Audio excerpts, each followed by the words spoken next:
પાલિતાણા ગૌમાતાને રાષ્ટ્રમાતા જાહેર કરવાની માંગ સાથે સાધુ સંતોએ ગુંજવ્યું આકાશ. ડેપ્યુટી કલેક્ટરને અપાયું આવેદનપત્ર. પવિત્ર યાત્રાધામ પાલિતાણા ખાતે આજે ગૌરક્ષા અને ગૌ સંવર્ધનના મુદ્દે એક વિશાળ જનશક્તિ અને સંત શક્તિના દર્શન થયા હતા. ગૌમાતાને રાષ્ટ્રમાતા જાહેર કરવા સહિતના વિવિધ પડતર મુદ્દે મોટી સંખ્યામાં સાધુ સંતો અને ગૌરક્ષકો દ્વારા પાલિતાણા તળેટી સ્થિત ડેપ્યુટી કલેક્ટર કચેરી આવેદનપત્ર પાઠવવામાં આવ્યું હતું. જેમાં ગૌમાતાને સન્માન, ગૌમાતાને રાષ્ટ્રમાતાનો દરજ્જો આપવાની પ્રબળ માંગ કરી હતી અને ગૌહત્યા પર પ્રતિબંધ કરી દેશભરમાં ગૌહત્યા સંપૂર્ણપણે બંધ કરવાની રજૂઆત કરી હતી. જેમાં મોટી સંખ્યામાં સ્થાનિક અને બહારથી આવેલા સંતો મહંતોએ હાજરી આપી. જોકે આજે જગતગુરુ શંકરાચાર્યની પ્રેરણા અને ઉપસ્થિતિમાં દેશભરમાં ચાલી રહેલા અભિયાનના ભાગરૂપે આ કાર્યક્રમ યોજાયો હતો અને આજે સવારથી જ પાલિતાણામાં ગૌભક્તો અને સંતો એકત્રિત થયા હતા. આવેદનપત્રમાં મુખ્યત્વે રજૂઆત કરવામાં આવી હતી કે ભારતની સંસ્કૃતિમાં ગૌમાતાનું સ્થાન સર્વોપરી છે, તેથી તેમને કાયદાકીય રીતે રાષ્ટ્રમાતા જાહેર કરવામાં આવે. આ ઉપરાંત ગૌચરની જમીન ખુલ્લી કરાવવા અને ગૌવંશ પર થતા અન્યાચારો અટકાવવા માટે કડક કાયદાની માંગ કરવામાં આવી છે. ભારે સંખ્યામાં જનમેદની ઉમટી હતી. પાલિતાણા તળેટી ખાતે આવેલી ડેપ્યુટી કલેક્ટર કચેરીમાં જ્યારે આવેદન આપવા પહોંચ્યા ત્યારે વાતાવરણ જે ગૌમાતાના નાદથી ગુંજી ઉઠ્યું હતું. આ પ્રસંગે અનેક ગૌરક્ષકો, સામાજિક કાર્યકરો અને ધર્મપ્રેમી જનતા ઉપસ્થિત રહી હતી.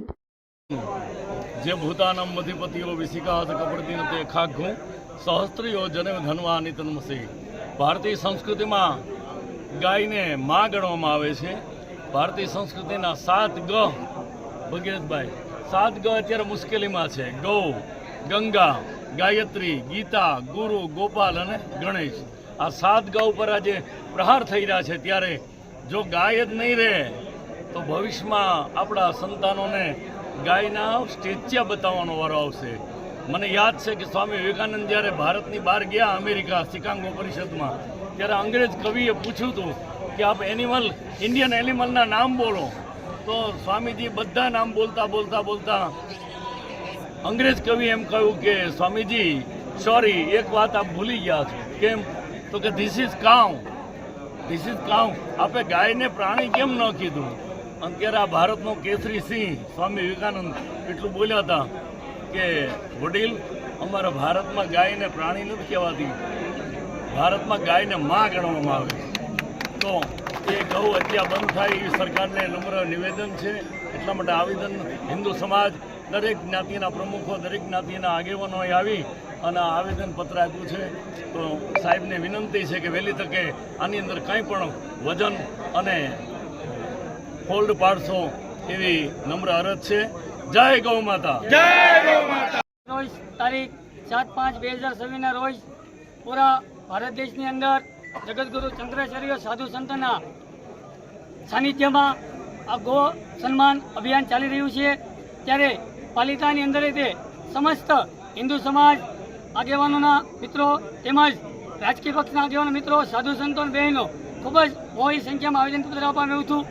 આવેદનમાં ભારત દેશની અંદર ગૌ માતા રાષ્ટ્રમાતા ઘોષિત થાય, ભારત દેશની અંદર ગૌહત્યા બંધ થાય અને ગૌ સન્માન જળવાઈ રહે. જો મહારાષ્ટ્રની અંદર ગૌ માતા રાષ્ટ્રમાતા થઈ શકે તો ગુજરાતની અંદર કેમ નહીં? તે માટે સમસ્ત પાલિતાણા અને આજુબાજુના ગ્રામ્યના સમસ્ત હિન્દુ સમાજના લોકો એકત્રિત થઈ કલેક્ટર ઓફિસ સાહેબ ત્યાં આવેદન દેવામાં આવ્યું છે. આવેદનમાં તમામ હિન્દુ સંગઠનો, રાજકીય પક્ષના આગેવાન મિત્રો, હરેક સમાજના લોકો જોડાયા. તે બદલ ખૂબ ખૂબ આભાર.